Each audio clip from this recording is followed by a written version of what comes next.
In 1218, Chinggis Khan sent 100 ambassadors led by Uyighur to the Shah Maham II of the Khwarezmian Empire and demanded to hand over the Otrar city mayor for what he had done or face the consequences. In response, Shah beheaded the ambassadors and sent their severed heads back to Chinggis Khan to mock him. The Khwarezmian Empire at that time was at its peak of power.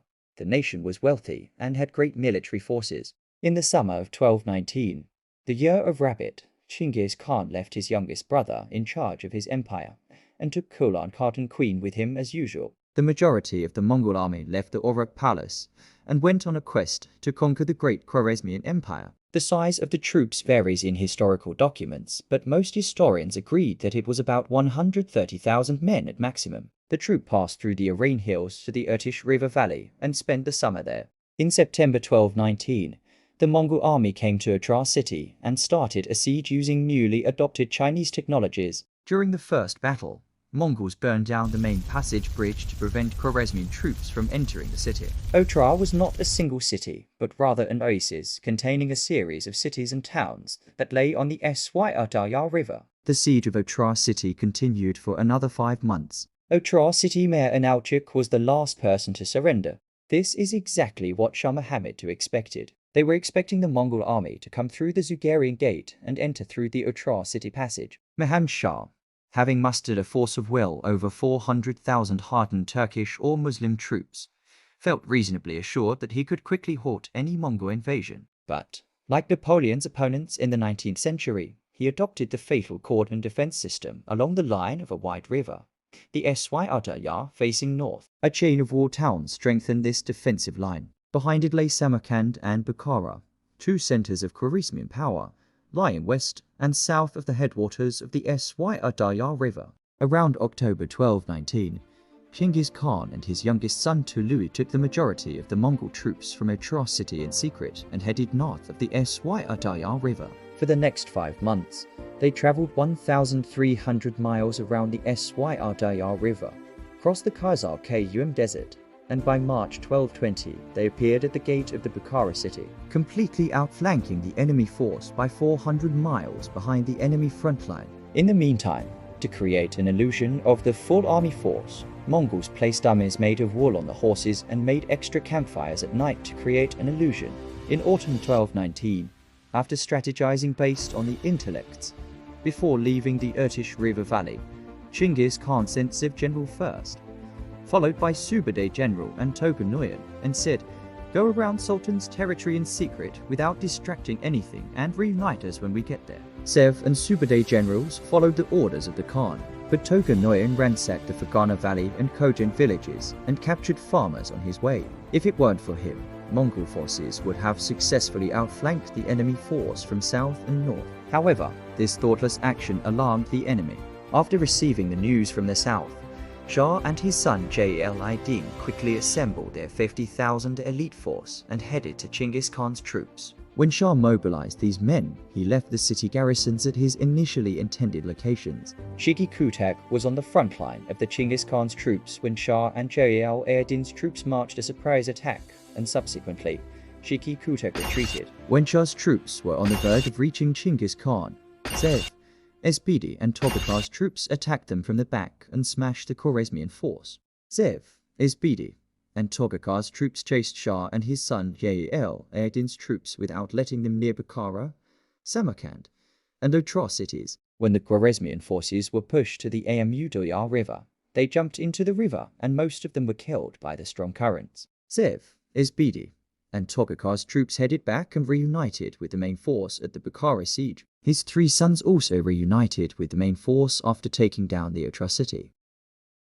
Having lost most of his top army force, Shah was overwhelmed, and instead of gathering his forces together to battle against the Mongol army, Shah decided to run for his life. But Jalal-ad-Din disagreed with his father on his strategy. He believed a counter-strike with the Mongol army was their best shot. Shah and Jalal-ad-Din went their separate ways. Shah went to Nishapur and Jalal-ad-Din headed to the Khwarizm region. While Shah was on the run, he told every city that he passed through to stay inside. This suggests that he believed city walls were strong enough to protect them, and that staying inside the city was the best way to survive the Mongol invasion. The full force of the Mongol army camped outside the Bukhara, They had never seen this many enemies right outside their door. The mayor, military general, and lords ran away the next day. On the third day, Bukhara surrendered and opened its gate. The people who surrendered without resistance were spared. City garrisons consisting of Turkic soldiers held the citadel for another 12 days. However, their faith was way different. Artisans and craftsmen were exempted from the massacre.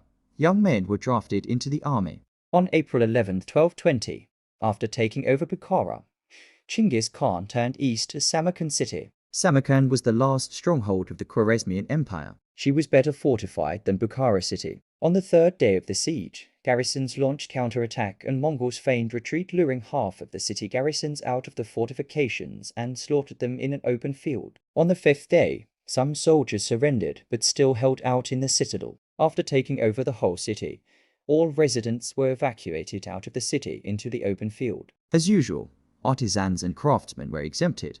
Young men were drafted into the army. Young women were taken as slaves, and the rest of them were executed.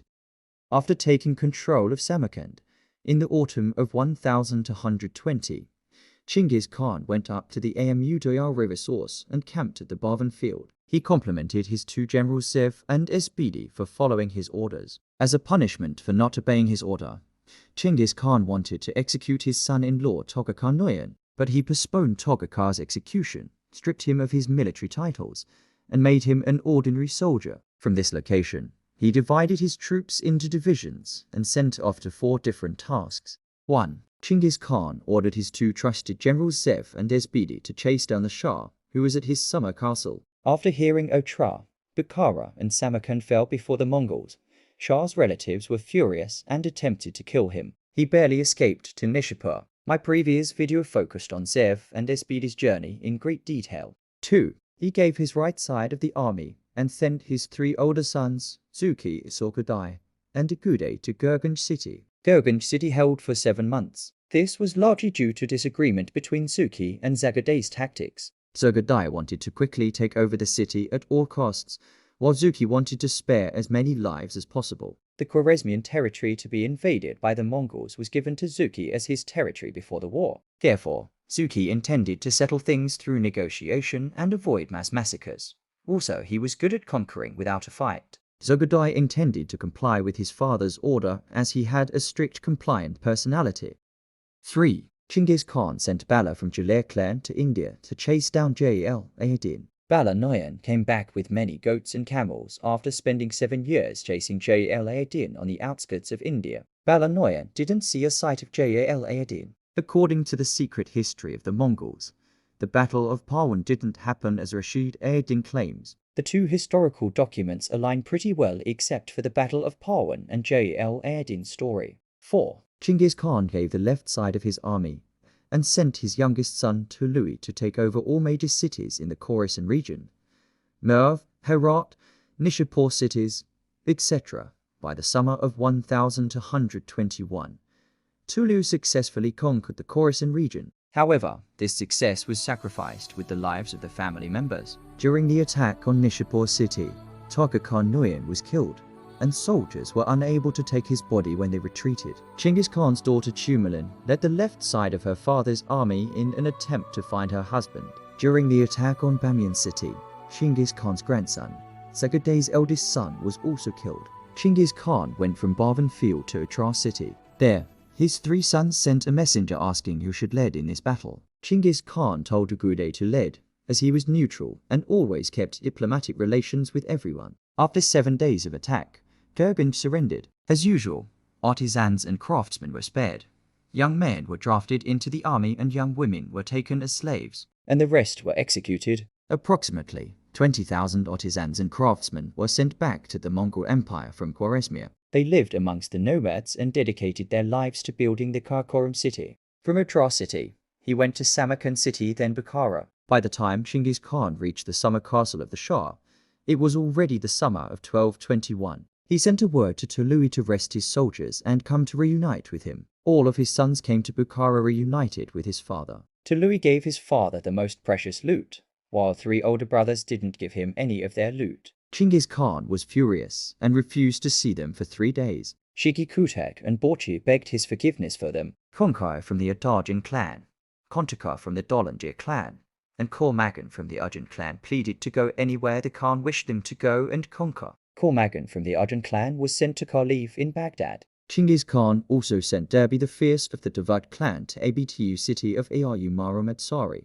which is in between Baghdad and Indian people. In the spring of 1222, Changchun monk arrived at the Chinggis Khan's camp near Hindu Kush mountain. Chinggis Khan spent another 3 years to re-establish the governance in the area. It is evident from his famous letter to Changchun monk that he was concerned about governance issues as the empire expanded. Father and son from Urgench city, Yalovak and Maskhid of the Khwarezmi clan, came to Chinggis Khan and discussed the customs and traditions of the city. The son Maskhid was appointed as the advisor to the Mongol leaders in the major cities. His eldest son was appointed as the regent of the newly conquered territory.